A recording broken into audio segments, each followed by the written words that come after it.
Bonjour à toutes et à tous et voici pour ce qui est de l'actualité de ce 24 avril. Les responsables de la coordination syndicale du ministère de l'économie et des finances ont annoncé sur les réseaux sociaux qu'un accord a été trouvé avec le gouvernement. Par ailleurs, ils invitent les travailleurs à reprendre le travail ce mercredi 24 avril 2019. Ce mardi 23 avril 2019, le gouvernement et la coordination ont trouvé un terrain d'entente sur les préoccupations des travailleurs du Minefid. Par conséquent, la direction de la lutte invite chaque travailleur du Minefid à reprendre convenablement le travail à partir du mercredi 24 avril 2019. Elle prendra les dispositions pour la restitution dans le cadre habituel des organisations syndicales membres de la CSMEF. Côté gouvernement, pour l'instant, aucune information n'a filtré. Sans doute qu'une réaction de sa part est attendue dans les heures qui suivent. Deux sources concordantes de présumés terroristes ont pris en otage des chauffeurs et des apprentis de deux camions citernes dans la matinée du samedi 20 avril sur l'axe Arvinda-Gorgadi. Les assaillants auraient pris la direction du Mali en portant leur butin. Pendant ce temps, à Kaya, des individus armés non encore identifiés ont fait une incursion dans la nuit du samedi 20 avril dans le service de la direction provinciale de l'environnement du Sanmatenga, 6 au secteur 4 de la ville. Ils se sont contentés de menacer l'agent des gardes sans s'attaquer aux locaux et au matériel de service. Sur le front sécuritaire et toujours selon nos informations, des hommes armés ont perpétré une attaque à Dide, la Komjika, dans la commune d'Arbinda, dans la soirée du vendredi 19 avril. Le bilan fait état de 7 personnes tuées, de plusieurs blessés ainsi que de nombreux dégâts matériels, dont 2 véhicules et un pylône téléphonique. Les assaillants auraient également emporté des animaux domestiques. Un peu plus tôt, le CEG de Zaka a été incendié par de présumés terroristes vers 17 h. On en sait un peu plus sur la récente visite du ministre d'État ivoirien, ministre de la Défense au Burkina Faso.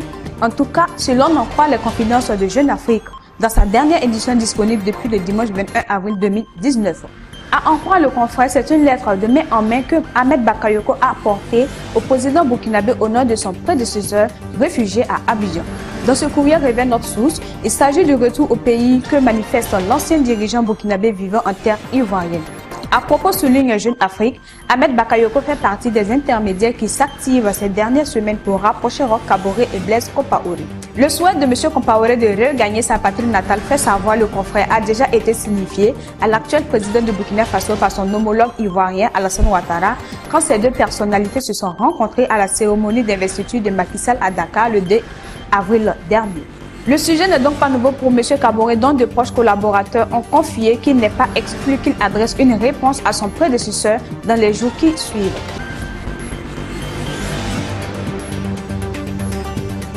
Les avocats du Burkina qui constatent un dysfonctionnement de l'appareil judiciaire depuis octobre 2018 ont décidé d'une suspension des audiences dans les tribunaux sur toute l'étendue du territoire à compter du 23 avril 2019 et ce pendant 96 heures.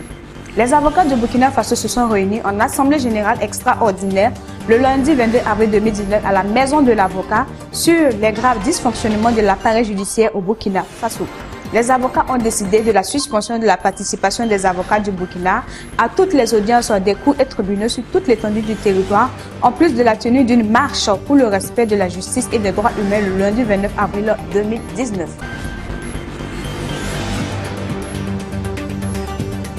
Justement, suite à l'arrêt de travail de 96 heures déclenché ce mardi 23 avril 2019 par l'ordre des avocats du Burkina Faso, le bâtonnier M. Paulin Salambéré a été reçu dans l'après-midi d'hier par le ministre de la Justice, garde des Sceaux, Bassolé René Bagoro. A-t-il été question de la levée de mot d'ordre de grève?